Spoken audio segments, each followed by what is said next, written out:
Hey, everyone. What's going on? Lauren Sisler here with AL.com. And I know it's been a minute. It's February 1st. We've turned the page of 2021. We've now turned the page to February of 2021. Lots to talk about, lots to get into in terms of Alabama football and basketball in this edition of SEC Insider. And joining me today, we got my buddy Mike Rodak hanging out with some scoop on the Senior Bowl, some NFL draft preview knowledge. We'll talk a little bit about Alabama's new offensive coordinator. We'll get into some basketball talk. So let's just talk about the Senior Bowl. Obviously, it's a week-long extravaganza. I was not there. If I'm not mistaken, you didn't actually go there this year, right? Is that correct? Correct. Yeah, we had our Mobile guys down there covering it for us. Yeah. So, obviously a little bit different just, in terms of coverage and whatnot. But really, it's kind of a week-long event. There's an opportunity to kind of, guys weigh in. They have some of their measurables. They get to talk to scouts. It's, I guess, somewhat of a, recruiting opportunity in terms of raising your stock in the NFL. And then, of course, the Senior Bowl game on Saturday, which we found out Alabama only ended up having 2 players. And the big key takeaway from that, Mac Jones, Alabama's quarterback, did not play in that game. He did still have a good week with the scouts, but kind of take us through that and just sort of, any updates on the injury, of course, and sort of where he lies in terms of some of those conversations that they've had with the scouts as of right now. Yeah, so when I covered the NFL, the Senior Bowl, obviously it's the first big draft event in the season. Then you have the Combine, then you have pro days and private visits, and eventually you get to the draft itself. But really the practices before the Senior Bowl were always the bigger deal. And a lot of the NFL people who fly into Mobile will just go for the practices, and they'll be gone by Saturday by the time the game actually happens. So the game is usually secondary. Whatever happens in the game is pretty secondary in terms of evaluation of any of these guys. Really, the main things they want to see is how they fare in some of those practice drills, and then also interviewing them up close and personal. A little bit different this year in the sense that there's actually plexiglass separating them during these interviews. But it was a very important week for these NFL scouts because there is no combine this year. The NFL has pretty much canceled that. It's usually held in Indianapolis in late February, and that's also a chance where you get to talk to a lot of these guys. That's not happening. And these private visits and private workouts where players come to the facility or the team executives go to the college to work them out, those are also not happening this year. So that made the Senior Bowl very important to be an interview process for a lot of these draft picks. And I think that played into the decision by Mac Jones and Najee Harris and Devontae Smith to all come to that game. Whereas I don't know if in a normal year they would have, just because they've already proven so much. A lot of them are banged up. Obviously, Devontae had the finger injury, which kept him out all of practice. And Najee Harris is still dealing with an ankle injury. He tried to go the first couple of days of practice. I don't think it really went all that well for him. And I think by the end of the week, he was actually in Dallas. I saw him in a cryotherapy chamber in Irving, Texas. And he wasn't even in Mobile by the end of the week. I don't think Alex Leatherwood was at the game as well after practicing. So like you mentioned, the only 2 guys who actually played in the game were Thomas Fletcher, the long snapper, and Deontay Brown, the guard. Landon Dickerson obviously was out. And then Mac kind of tweaked his ankle during the week and decided it was best for him not to play in the game. So, again, I don't think any of those players not playing in the Senior Bowl hurts them from a draft standpoint. I think, the team saw what they needed to out of those guys. And again, the game itself is always secondary. Yeah, obviously great insight there as someone that's covered it and kind of taking us, behind the curtains to better understand like the importance and the magnitude of it. And, it does kind of speak volumes because, as you said, it's not just about the game itself, but obviously those opportunities to really get in front of some of these guys face to face, obviously a little different, as you mentioned, with the plexiglass, but to have those conversations and especially, the invitation to that Senior Bowl this year probably being even more of the golden ticket, if you will, considering the combine and stuff not being, what it has been and obviously not happening this year. So let me ask you though, Mac Jones, so he tweaked his ankle. It doesn't seem to be anything severe at this point, but obviously just, play it cautious, don't play, no need to. What are you hearing about currently right now, his draft stock and where he could potentially end up? Is he a first rounder or is he going to be someone that slides down the board in your opinion? No, I think he's solidly a first rounder at this point. And that probably wasn't true 2 or 3 months ago, but he's really moved up. Even going back to October, November, it's been a pretty steady climb. And I think this week helped him out as well. I know Mike Tannenbaum, the former Jets general manager, Dolphins GM as well, tweeted this week that he's improved his stock to being a top 15 pick now, which that's about as high as I've seen him. And even some of these mock drafts you see recently from ESPN, Mel Kiper, Todd McShay, those guys, and you're seeing Mac Jones go higher and higher. And I think the latest consensus, if you will, is number 15, which is the Patriots pick. And the Patriots obviously need a quarterback. A lot of NFL teams need quarterbacks this offseason. This is, you hear from people in the league, this is going to be one of the busiest off seasons in terms of quarterbacks changing hands. We just saw that over the weekend with Matthew Stafford being traded from the Lions to the Rams, Jared Goff going to Detroit, and that's just the start of it. I mean, there are 6 or 7 teams that were trying to get Matthew Stafford who now have to look elsewhere for a veteran quarterback or look towards the draft, and that's where a guy like Mac Jones is probably going to be helped out, is just by the need for quarterbacks. And again, I think this was a good week for him. I think he really showed off what his best traits are, which is his accuracy and his poise in the pocket, his instincts and his feel to move around and avoid pressure, get the ball to where it needs to be. He's not the most athletic guy, doesn't have the strongest arm of any quarterback you'll see, but I think from an NFL standpoint, they think he could run an NFL offense, and I think he's going to go in the first round from what we're hearing lately.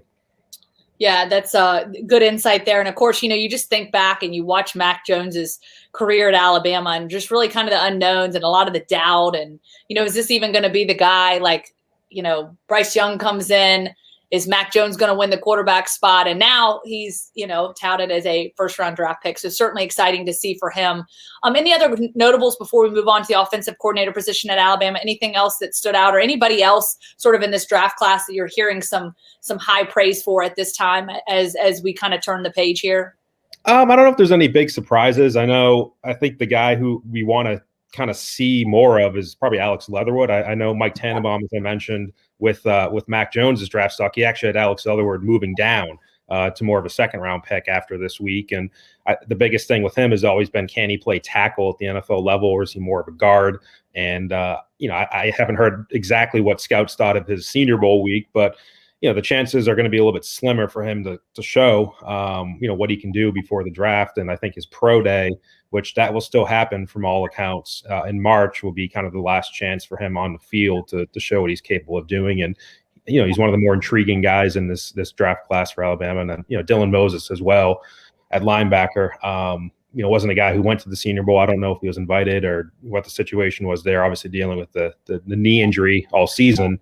But kind of where he goes in the draft too is probably going to be a big storyline the next couple months.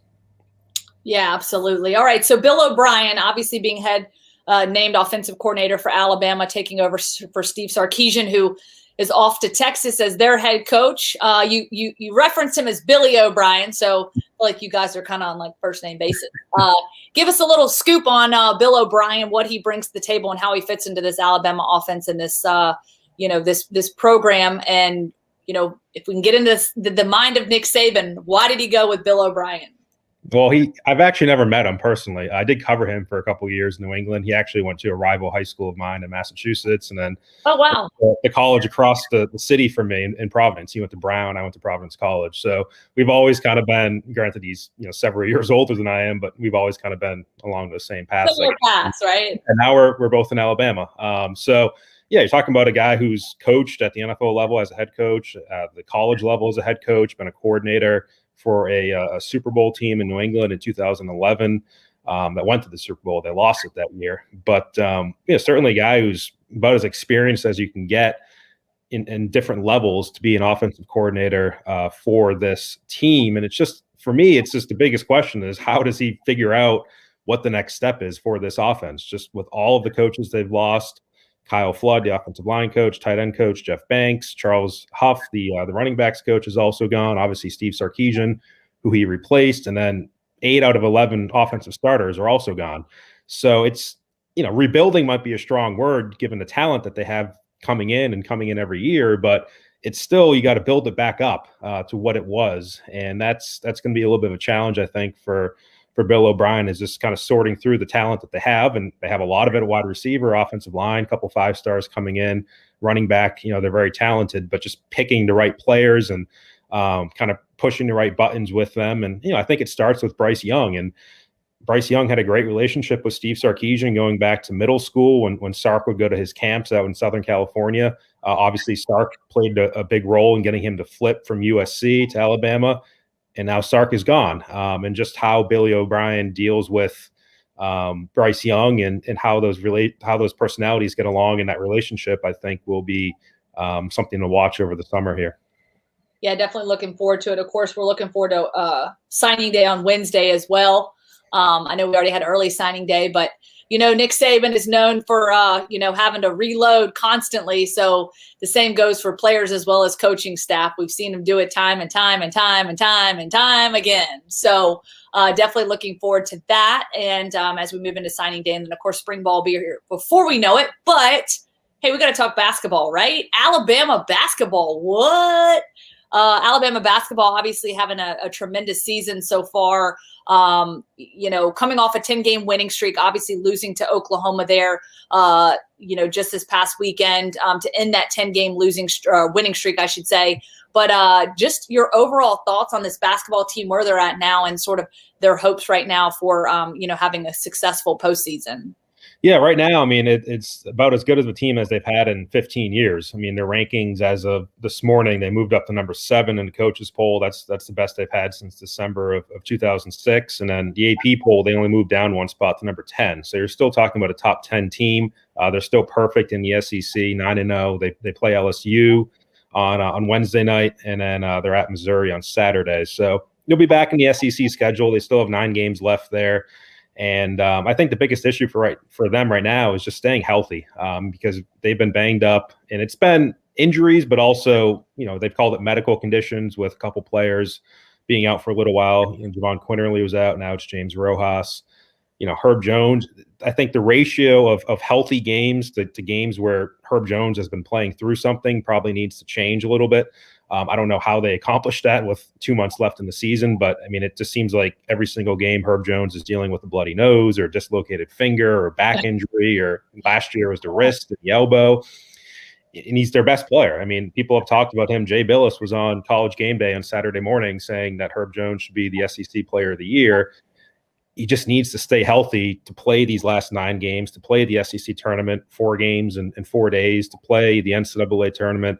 That's going to be the biggest thing. It's just, can they keep together this team in terms of health and freshness and effort all the way through, or does it kind of fall apart because they've been playing so hard these past 10 or 12 games, and they've won a lot of games, but Jordan Bruner, their starting center, is on the shelf for another few weeks with the knee injury, the knee surgery that he had. And there's been other players banged up as well. So that's just the biggest story for them. And I think the biggest issue right now that Nate Oates is dealing with, but certainly the arrow is pointing up overall as a program when you look at the last couple of years for him.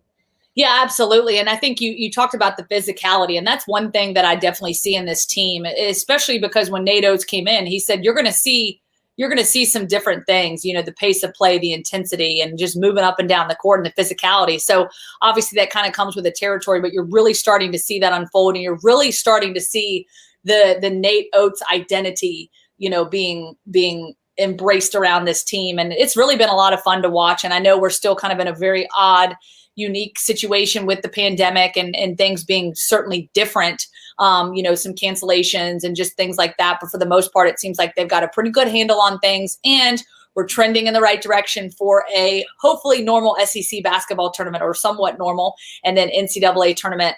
Granted, that will all be in one location this year. But with that being said, as we close this out, Alabama's chances of they lead the SEC right now. All things point to tournament projections and them having some success there, and obviously getting into the tournament with a decent seed. Your thoughts on just what the postseason could shape up to look like for this Alabama basketball team? I think the biggest thing going for them right now is that they've already beaten most of the best teams in the SEC. I don't have the standings in front of me, but I think the last time I checked, it was 8 out of the top 10 teams in the SEC they've already beaten this year. Kentucky twice, and that's typically a team that you talk about getting to the SEC tournament. Oh yeah. It's usually in your way. This year, it's a little bit different. I mean, they're down, but Alabama's beaten them twice. Tennessee, they've beaten on the road. I mean, Missouri is one of the better teams in the SEC. That's kind of the last one they have coming up. LSU, they've beaten. I mean, it's been an impressive year so far for them, and I think that bodes well, at least for the tournament. Now, when you get to the NCAA tournament and you're playing, like he's mentioned, in all these sites across Indiana, right now they've lost to Stanford, they've lost to Clemson, they've lost to Oklahoma, they beat Providence. But when we talk about power conference teams outside of the SEC, they have not fared well. And those are the sort of teams that you're going to be playing in March. And you need to beat those teams if you want to, make some noise there. Absolutely. Good stuff. Mike Rodak, as always, we appreciate you. Thanks for joining us. And of course, we'll continue to update you. We'll also get into some signing day stuff on Wednesday. So tune in Wednesday evening for that. But thank you so much. Peace out. Enjoy the rest of your week. Bye.